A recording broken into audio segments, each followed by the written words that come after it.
तो आदाब, नमस्कार, गुड इवनिंग, सत श्रीकाल। एक बार फिर आप तमाम लोगों का स्वागत है क्राइम पेट्रोल की कहानी के इस एपिसोड में। उम्मीद है पूरी फैमिली अच्छी होगी, अपना और अपनों का ख्याल रख रही होगी। कहानी शुरू करूं उससे पहले दो तस्वीर आपको स्क्रीन पर दिखाता हूं। इसमें से एक तस्वीर एक बैग की है जिसमें कुछ पुलिस वाले उसे उठा रहे हैं और एक रजाई के कवर पर उसको रखेंगे।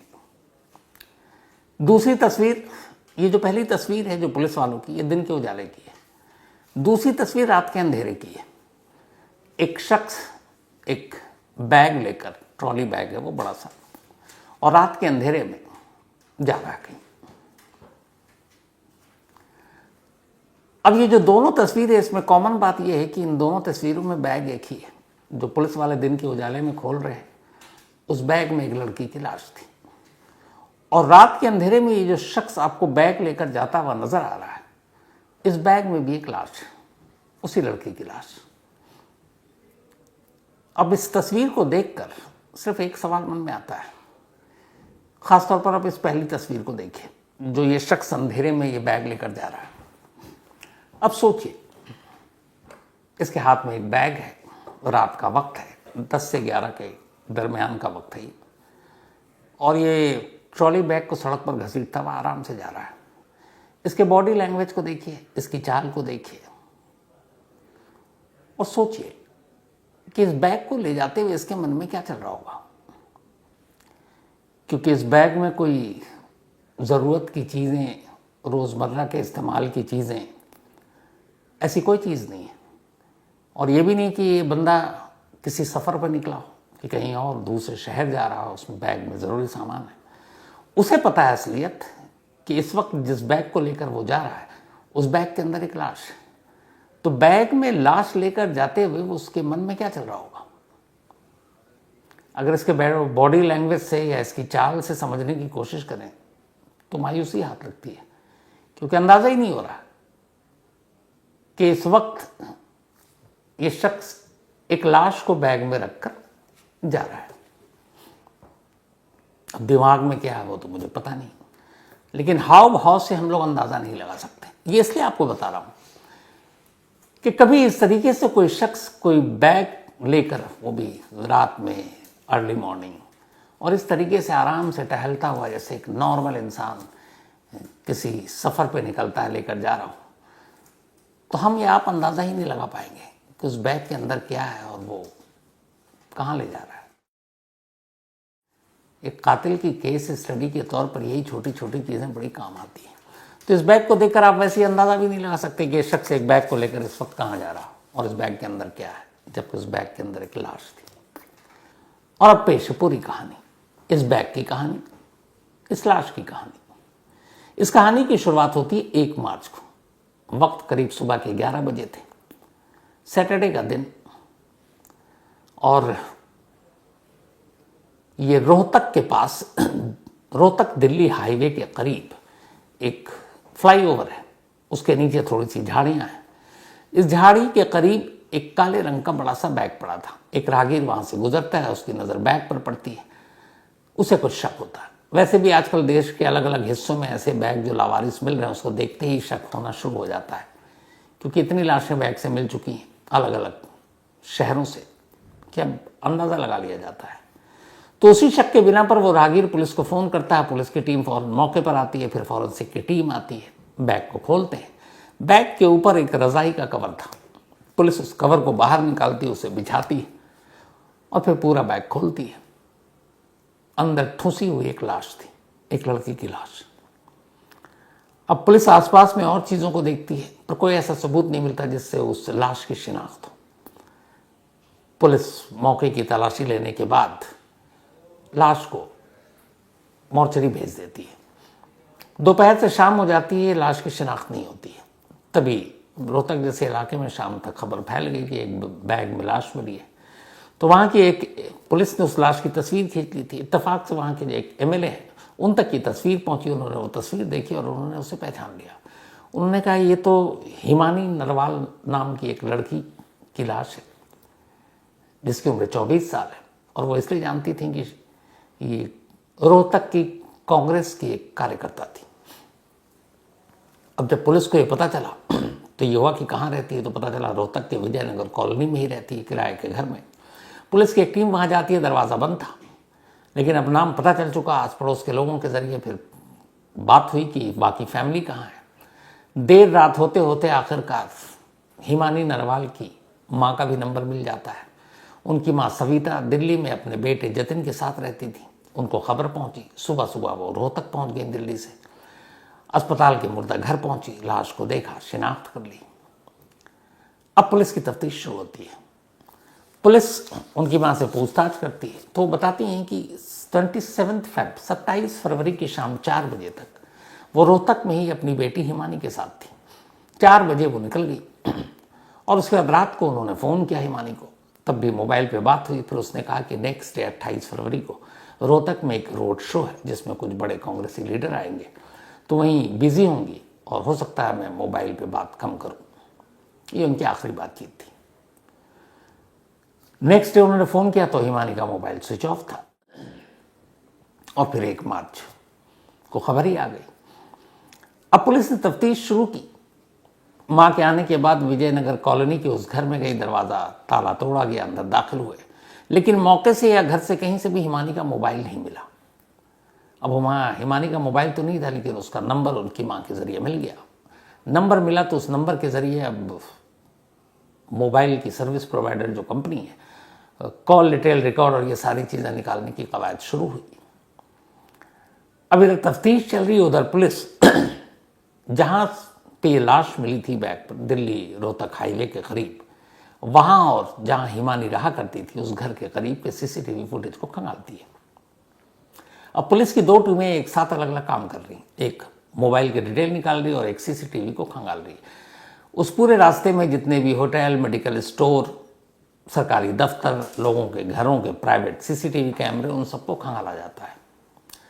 और आखिर में हिमानी के घर के करीब रात की 28 फरवरी की ये सीसीटीवी तस्वीर पुलिस के हाथ लगती है, क्योंकि ये वही काले रंग का बैग था जो मौके से मिला था, जिसमें हिमानी की लाश थी। अब उस बैग के मिलते ही पुलिस को पता चल गया कि ये कातिल बैग लेकर जा रहा है, लेकिन ये कौन है पुलिस तब तक पहचान नहीं पाई। अब दूसरी टीम जो हिमानी के मोबाइल को खंगाल रही थी, उसने हिमानी के मोबाइल के जब सारे नंबर ट्रेस किए तो एक नंबर पर पुलिस को शक इसलिए हुआ कि जब उस नंबर को पुलिस ने उसके लोकेशन को खंगाला तो पता चला कि 27 फरवरी 28 को भी उस मोबाइल का लोकेशन हिमानी के घर का ही था। अब इसके अलावा जहां बैग में लाश मिली उस जगह पे भी उस मोबाइल का लोकेशन मिला। अब उस नंबर को जब चेक किया गया तो पता चला कि ये नंबर हरियाणा के झज्जर के रहने वाले सचिन नाम के एक शख्स का है। पुलिस की एक टीम वहां पहुंची, पता चला कि सचिन का एक मोबाइल एसेसरीज का शॉप है, लेकिन दुकान बंद, सचिन गायब। बट मोबाइल के लोकेशन के जरिए, बाकी कुछ अपने मुखबिरों के जरिए पता चला कि वो इस वक्त दिल्ली में है। हरियाणा पुलिस की एक टीम दिल्ली पहुंचती है और आखिरकार अब सचिन पुलिस के कब्जे में था। सचिन को लेकर पुलिस वापस रोहतक पहुंचती है। रोहतक पहुंचने के बाद अब उससे पूछताछ शुरू होती है। जब पूछताछ शुरू होती है तो फिर बैग की इस लाश की पूरी कहानी सामने आ जाती है। करीब 1.5 साल पुरानी बात है। सोशल मीडिया के जरिए सचिन की मुलाकात हिमानी से होती है। धीरे धीरे दोनों आपस में चैट करते हैं, फिर दोस्ती होती है, फिर मिलना जुलना शुरू हो जाता है और वो दोनों अच्छे दोस्त बन जाते हैं। इधर हिमानी की जिंदगी की कहानी ये थी कि हिमानी का परिवार रोहतक में ही रहा करता था एक ज़माने में, लेकिन फिर करीब 12 साल पहले हिमानी के बड़े भाई का कत्ल हो गया। मोबाइल के लिए कुछ झगड़ा हुआ था और उसी झगड़े में कत्ल हो गया, बट उसके भाई के कातिल को कभी सज़ा नहीं मिली। फादर बीएसएफ में थे।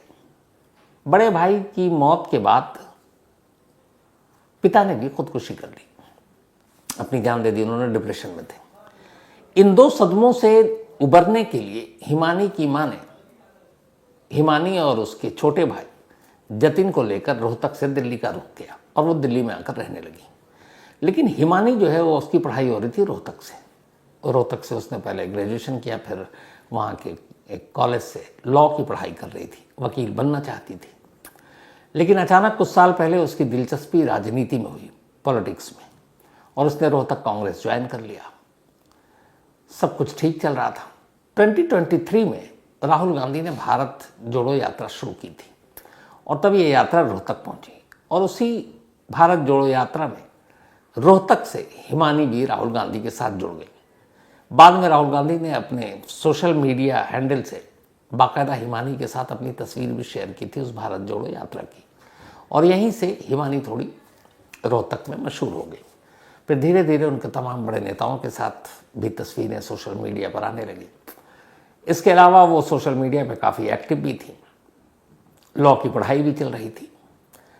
माँ और भाई इधर दिल्ली में थे, लेकिन रोहतक कांग्रेस में काम करने की वजह से हिमानी ने रोहतक में एक किराए का घर भी ले रखा था और वो वहाँ अकेली रहती थी। इधर सचिन से दोस्ती शुरू हुई, सचिन जिंदगी में आया, सचिन से मिलना जुलना शुरू हुआ। अब सचिन हिमानी से अक्सर मिलने लगा। रोहतक के उस घर में वो आकर रहता। सचिन शादीशुदा था, पहले से 2 बच्चे थे, लेकिन इन दोनों के रिश्ते ठीक ठाक चल रहे थे। 27 फरवरी को हिमानी की मां ने जो कहा था वो सही कहा था कि वो 4 बजे तक वहां थी, उसके बाद वो दिल्ली लौट गई। उनके लौटने के ठीक 1 घंटे के बाद हिमानी ने सचिन को फोन किया। सचिन हिमानी के घर पहुंच गया। झज्जर से करीब 30 से 35 किलोमीटर की दूरी पर उसका अपना शॉप और घर है। अब 27 फरवरी की पूरी शाम को लौटा और दोनों साथ रहे। 28 फरवरी की तारीख आ गई, दोपहर तक भी साथ रहे, लेकिन शाम 4 बजे के बाद अचानक सचिन और हिमानी में झगड़ा शुरू हो गया और झगड़ा इस कदर बढ़ा कि शाम 5 बजे के आसपास सचिन ने हिमानी के हाथ उसके दुपट्टे से बांध दिए और मोबाइल के चार्जर से, वायर से उसका गला घोंट दिया।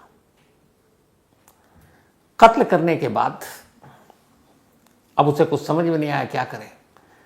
तो इस दौरान में जब ये गुस्से में दोनों झगड़ रहे थे, तब सचिन के हाथ में भी चोट आई जिससे खून बहने लगा। तो वो जो घर में रजाई रखा हुआ था, उस रजाई के ऊपर भी वो खून की बूंदें पड़ी। तो रजाई के कवर पर वो खून के धब्बे थे। अब उसने देखा कि कत्ल तो हो गया, अब क्या करे। फिर उसने हिमानी की अंगूठी, उसके गले में जो भी जेवर थे वो उतारे, उसका फ़ोन लिया, उसका लैपटॉप लिया, लाश को वैसे ही बिस्तर पे छोड़ा। बाहर हिमानी की ही स्कूटी थी, स्कूटी उठाई और अपनी शॉप पे पहुंच गया 34 किलोमीटर दूर। वहां जाकर थोड़ी देर रहा, फिर वापस लौटता है। लौटने के बाद अब अंधेरा हो चुका था। अब वो सोचता है क्या करे। इत्तेफाक की बात कि घर में एक बड़ा सा बैग पड़ा था, वही काले रंग का, और वो बैग किसी और ने नहीं, खुद हिमानी ने अपनी ज़रूरत के लिए खरीदी। बैग पर नज़र पड़ी, बैग का साइज बड़ा, उसे अंदाज़ा हो गया कि इसमें हिमानी की लाश आ जाएगी। अब उसने उस लाश को, हिमानी की लाश को बैग में डाला। रजाई के कवर पे चूंकि खून था, इसलिए उसने कवर उतारा और उस कवर को लाश के ऊपर रखा, बैग बंद किया और रात करीब 10 से 11 के दरमियान अब उस बैग को लेकर वो बाहर निकला। सचिन को ये पता था कि अमूमन बस स्टॉप, बस अड्डे पर लोग या हाईवे की तरफ बड़े बड़े बैग लेकर सफ़र करते हैं, क्योंकि एक शहर से दूसरे शहर जाना है। वो बाहर निकलता है, एक ऑटो करता है, ऑटो में बैग रखता है और उसके बाद कहता है कि चलो सांपला बस स्टॉप तक चलना है। ऑटो वाले को भी कोई शक नहीं होता है। वो बस स्टैंड पर एकदम उतरता है। जब ऑटो वाला चला जाता है, रात का वक्त था, तो वो चुपचाप धीरे से बस स्टैंड से आगे बढ़ता है। उसे पता है आगे फ्लाईओवर के नीचे कुछ सुनसान सी जगह है, झाड़ियाँ हैं। वहाँ पहुँचता है, बैग को उस झाड़ी में फेंकता है, वहाँ से बस पकड़ता है और दिल्ली निकल जाता है। अगले दिन सुबह किसी राहगीर की नज़र पड़ती है और ये बैग की खबर पहुँचती है और फिर पुलिस पहुँचती है। तो ये सारी बात तो सचिन ने बता दी। अब सवाल ये है कि आखिर सचिन ने हिमानी को मारा, इसकी वजह क्या है। एडीजी रोहतक रेंज कृष्ण कुमार राव ने कल इस पर प्रेस कॉन्फ्रेंस भी की। रिपोर्टर ने अलग अलग तरीके से उनसे सवाल पूछे, लेकिन उन्होंने मोटिव का क्लियर जवाब नहीं दिया। और इसकी वजह ये कि उन्होंने बार बार कहा कि अचानक गुस्से में उसने कत्ल किया था और दोनों दोस्त थे। अब दोस्त के बीच, दो दोस्तों के बीच गुस्से में झगड़ा तो होता है, आम बात है, लेकिन दो दोस्तों के बीच जो गुस्से में कत्ल हो जाए ये थोड़ी आम बात नहीं है। तब मोटिव को लेकर मीडिया, सोशल मीडिया में बहुत सारी बातें आ रही हैं, लेकिन रोहतक पुलिस का कहना है कि जब तक वो कंफर्म ना हो जाए मोटिव सही नहीं बता सकते। अब जैसे एक जो सबसे ज़्यादा सोशल मीडिया में चल रहा है वो ये कि हिमानी और सचिन के बीच दोनों एक तरह से रिलेशनशिप में थे और हिमानी कुछ पैसों की मांग कर रही थी, सचिन परेशान हो गया था और कुछ ऐसी चीज़ थी जिसकी वजह से वो उसको ब्लैकमेल भी कर रही थी और इसी गुस्से में सचिन ने उसका कत्ल कर दिया। लेकिन रोहतक पुलिस का कहना है कि ये सारी बातें उनके भी उन तक पहुंची हैं, लेकिन जब तक इसके प्रूफ नहीं मिल जाएंगे, जब तक सबूत नहीं मिल जाएंगे, किसी नतीजे पर नहीं पहुंचा जा सकता। और मुझे भी लगता है कि रोहतक पुलिस का ये कहना बिल्कुल सच है, क्योंकि इस तरह से सिर्फ सोशल मीडिया में या मीडिया में क्या चल रहा है और आप उसी को कंक्लूसिव बनाकर, उसी को आप मोटिव बनाकर पेश कर दें, वो भी गलत है, कम से कम इन्वेस्टिगेशन के भी लेवल पर। तो ऐसा होना नहीं चाहिए। तो अब जो भी सही मोटिव या मकसद है 3 दिन की पुलिस रिमांड पर है सचिन, उससे पूछताछ होगी और फिर ये सारी कहानी सामने आ जाएगी। तो ये थी आज की कहानी, लेकिन कहानी खत्म करूं उससे पहले वही अपना सिलसिला। आज एक तो हमारी कुलीग मनीषा झा, उनके पेरेंट्स की एनिवर्सरी है, तो हैप्पी एनिवर्सरी मनीषा। आपके पेरेंट्स को दुआ यही है दोनों हमेशा अच्छे रहें, खुश रहें और एंजॉय द पार्टी। इसके अलावा प्रशांत लाडूमोर, इनका आज बर्थडे है, तो हैप्पी बर्थडे प्रशांत जी। और ये भेजा है दीपक हादिया ने। शिवेश सिंह एडवोकेट, इनका भी जन्मदिन, तो हैप्पी बर्थडे शिवेश जी। साथ ही आर्निका, इनका भी बर्थडे है, हैप्पी बर्थडे आर्निका। और ये पार्थ आंगन की बिटियां हैं। इसके अलावा अनवी सैनी का भी जन्मदिन है, तो हैप्पी बर्थडे अनवी। और ये अशोक कुमार सैनी की बिटियां हैं। इलीन, इनका भी जन्मदिन, तो हैप्पी बर्थडे इलीन। और ये रीटा मेंडोजा जी की सिस्टर हैं। साथ ही प्रीशा, इनका भी बर्थडे है, तो हैप्पी बर्थडे प्रीशा। और ये भेजा विकास शर्मा ने। इसके अलावा किसा नकवी एंड हुसैन मेहंदी, इन दोनों की भी एनिवर्सरी है। तो किसा जी एंड हुसैन साहब, आप दोनों को भी बहुत बहुत बधाई, मुबारक, हैप्पी एनिवर्सरी। तो कहानी भी आज इतना ही। अब आपसे मुलाकात होगी कल रात 9 बजे किसी नई कहानी के साथ। तब तक अपना और अपनों का ख्याल रखिएगा। Thank you very much.